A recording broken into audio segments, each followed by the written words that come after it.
네, 이제 오늘로써 드디어 룻기서 마지막 시간이 되었습니다. 자, 나오미와 룻의 요청에 따라서 보아스는 엘리멜렉 가문의 기업 물을 자가 되기 전에 먼저 그 가문의 가장 가까운 친족에게 기업 물을 자의 의무를 이행하라고 합니다. 하지만 그 친족은 자신의 재산을 생각해서 기업 물을 자가 되지 않겠다고 거절을 하자 이제 보아스는 자신이 기업 물을 자의 의무를 이행하겠다고 자처를 합니다. 그리고 백성과 장로들 앞에서 기업 물을 자의 의무를 이행하겠다고 선언하며 합법적인 절차에 의해서 기업 물을 자의 의무를 이행을 하고 룻과 나오미의 기업 물을 자가 되었습니다. 이 일에 증인이 된 베들레헴 성의 장로들과 백성들은 기업 무르기에 궁유를 베푼 보아스를 향해 놀라운 축복을 해줍니다. 보아스의 집이 룻을 통해 이스라엘 집을 세운 라헬과 레아 두 사람과 같게 하시고 보아스는 에브라데에서 유력하고 베들레헴에서 유명하기를 원하노라 라고 축복을 해줍니다. 메브랏은 베들레헴의 옛 이름입니다. 그리고 다말이 유다에게 낳아준 베레스의 집과 같기를 원한다고 축복해 줍니다. 베들레헴 장로들과 백성들의 축복을 들으며 드디어 보아스와 룻이 결혼을 합니다. 그리고 결혼을 하고 나서 아기를 낳습니다. 이 아이로 인해 룻은 예수 그리스도의 계보에 들어가게 됩니다. 이는 보아스가 룻을 처음 보았을 때 했던 보아스의 기도가 온전히 이루어지는 것을 우리는 보게 됩니다. 현숙한 여인으로 칭송받는 룻이 시므를 봉양하기 위해 자기 밭에서 이삭을 줍는 것을 보고 여호와께서 그에게 상 주시기를 원하노라 라고 했던 보아스의 기도는 룻이 아이를 낳고 다윗의 조상이 되었고 예수님의 족보에 오르게 됨으로 인해서 엄청난 상을 받게 되는 것입니다. 그래서 이 보아스의 룻을 위한 축복의 기도는 이렇게 이루어집니다. 룻이 보아스와 사이에서 남자아이를 낳자 그 성의 여인들이 나오미를 향하여 하나님을 찬송합니다. 전에 나오미가 어떤 상태에 있었는지를 잘 알았던 여인들은 룻이 아이를 낳자 나오미에게 그들의 기쁨을 전하고 있습니다. 여호와께서 어떻게 나오미의 미래를 준비하셨는지를 보고 기뻐하는 것입니다. 그래서 여인들은 나오미가 아이를 안고 돌보게 된 것을 기뻐하며 하나님께 찬양합니다. 룻이 아들을 낳았어도 나오미를 위한 아들로 여인들은 여기는 것입니다. 나오미의 가정의 기업을 이어갈 아들로 태어났기 때문입니다. 자, 룻을 통해 남자아이를 품에 안고 기뻐하는 나오미에게 자신들도 같이 기뻐함을 보여준 여인들은 그 아이가 이스라엘에서 유명하기를 원한다라고 축복해 줍니다. 그리고 이어 내 생명의 회복자이며 내 노년의 봉양자라고 축복합니다.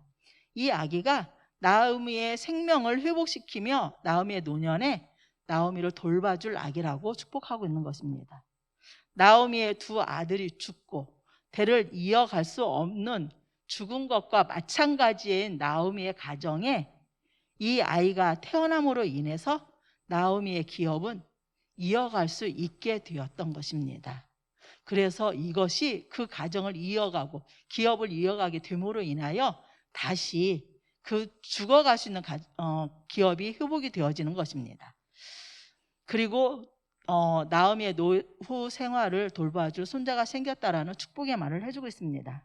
그런 아기를 안게 된 나오미에게 룻은 7 아들보다 더 귀한 며느리라고 칭찬을 받습니다. 그리고 그 귀한 며느리로 인해 기쁨을 얻고 후손을 이어가며 노년에 돌봐줄 손자가 생긴 것을 축복하며 그러기 때문에 그렇게 인도하신 하나님을 찬양하고 있는 것입니다. 이제 나오미가 아이를 안고 양육자가 되었습니다. 마치 사라가 이삭을 낳고 기뻐하는 것과 같은 모습을 나오미를 통해 보게 됩니다. 나오미가 아이를 안고 양육자가 되자 여인들은 이 아기의 이름을 오벳이라고 지어주었습니다. 오벳은 이후의 말씀처럼 다윗의 아버지인 이새의 아버지인 것입니다. 여인들의 찬양처럼 이 아이는 다윗 왕의 족보에 오르게 되고 이스라엘에서 유명한 자가 되었습니다.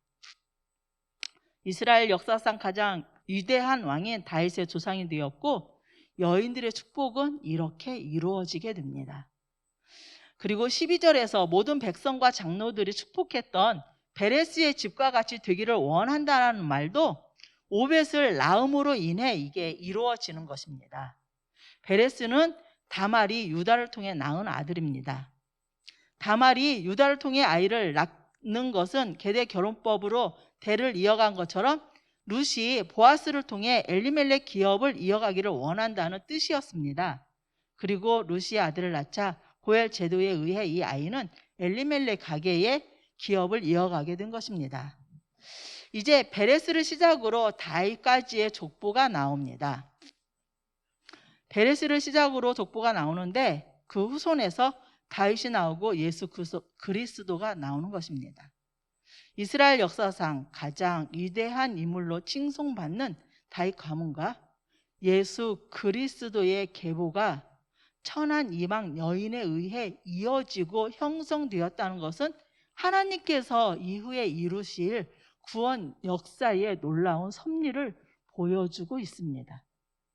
이는 하나님의 구원이 단지 이스라엘 백성들에게만 이루어지는 것이 아니라 온 인류 전체에 미치게 되었다라는 것을 이 룻을 통해서 또한 보여주고 있는 것입니다. 그리고 하나님의 구원이 인류 전체에 미치는 이 놀라운 섭리는 계속된 하나님의 언약 안에서 이루어가고 계시는 것입니다.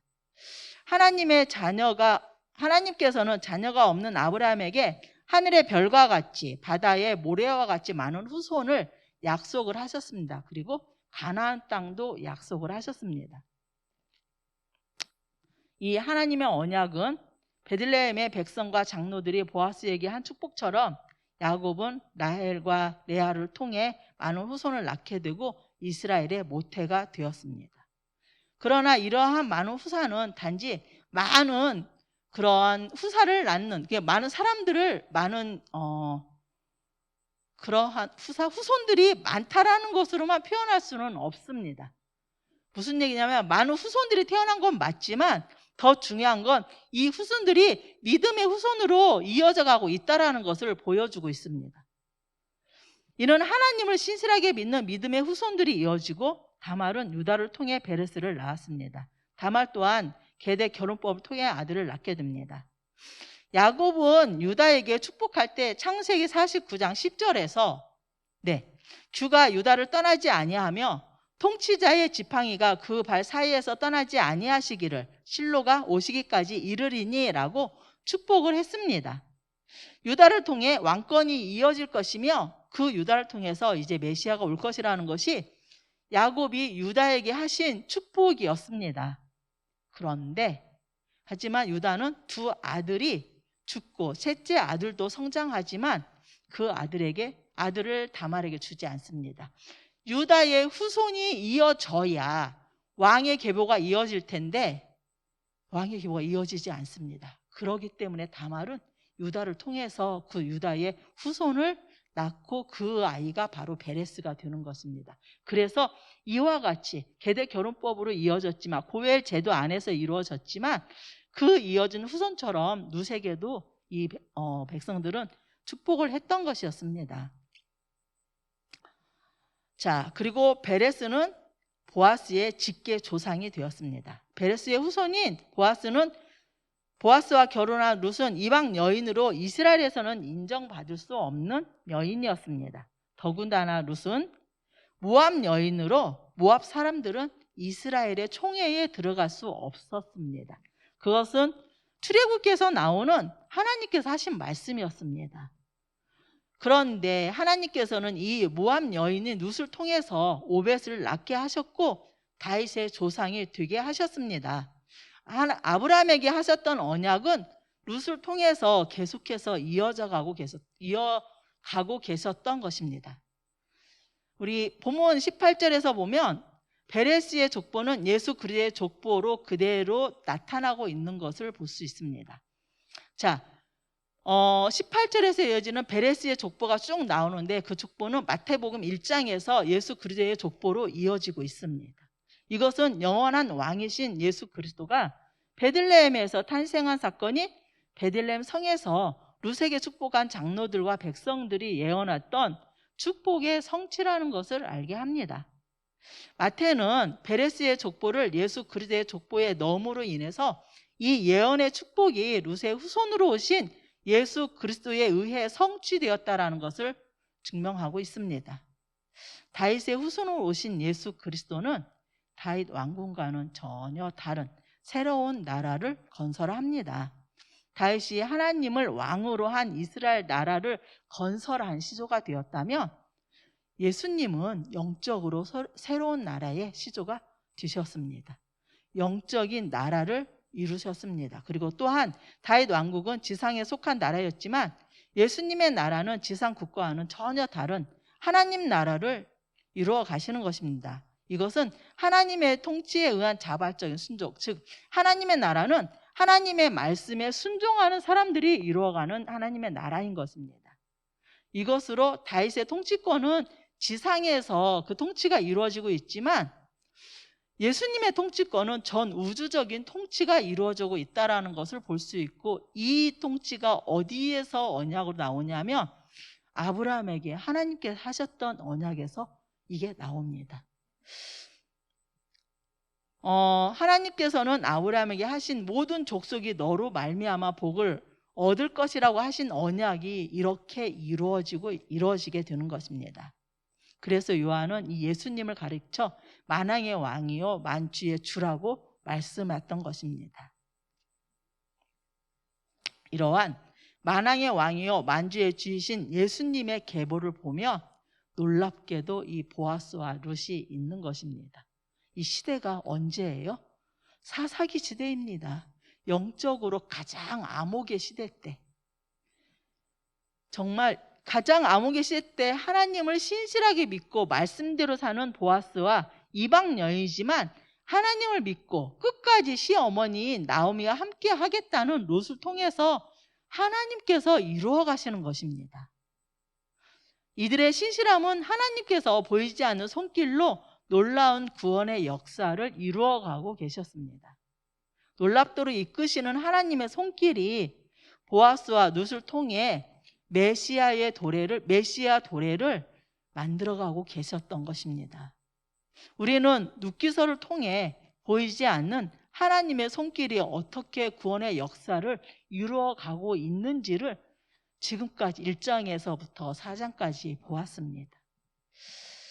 하나님께서는 하나님을 신실하게 믿는 한 가정을 통해 인류 구원의 초석을 만들어 가셨습니다. 그리고 그 역사의 한 부분에 지금 현재 우리가 서 있습니다. 우리를 통해 일하시고 역사하시는 하나님의 손길을 이제는 기대하게 합니다. 우리의 능력이 아니라 우리가 잘났다고, 우리가 잘한다라고 생각하는 우리와 얄팍한 지식과 지혜로 하나님 나라를 이루어 가시는 것이 아니라 그저 하나님을 신실하게 믿고 따라가는 믿음의 사람들을 통해서 하나님의 역사를, 구원의 역사를 이루어 가고 계시는 것입니다. 그 구원의 역사 속에 우리가 포함되어 있다라는 것입니다. 그래서 우리가 어떻게 살아야 돼요? 하나님을 바라보며 신실하게 말씀대로 살아가야 하는 것입니다. 오직 말씀에 순종하며 자신을 하나님께 내어 드리는 그 안에서 하나님은 우리를 통해 당신의 일을 해 나가실 것입니다. 그렇게 하나님을 바라보며 믿고 나가는 우리를 통해서 하나님께서는 하나님의 구원 역사의 한 부분을 담당하도록 이끌어 가실 것입니다. 이제 룻이 주어진 삶에서 하나님을 믿고 순전하게 최선을 다했던 것처럼, 보아스가 하나님의 말씀대로 순종하며 살았던 것처럼 우리 또한 우리의 삶에서 우리에게 주어진 모든 일에 최선을 다하며 말씀 안에서 살아감으로 인해서 하나님께서 우리를 통해 일하시는 하나님의 놀라운 구원의 역사에 우리가 주님의 동역자로 함께하기를 원합니다. 그래서 우리를 통해서 더 많은 하나님의 구원 역사가 이루어지고 우리가 나중에 주님 앞에 섰을 때 주님께 하나님께 착하고 충성된 종으로 칭찬받는 저와 우리 모든 성도님들 되기를 주님의 이름으로 기도합니다. 아멘. 기도하겠습니다.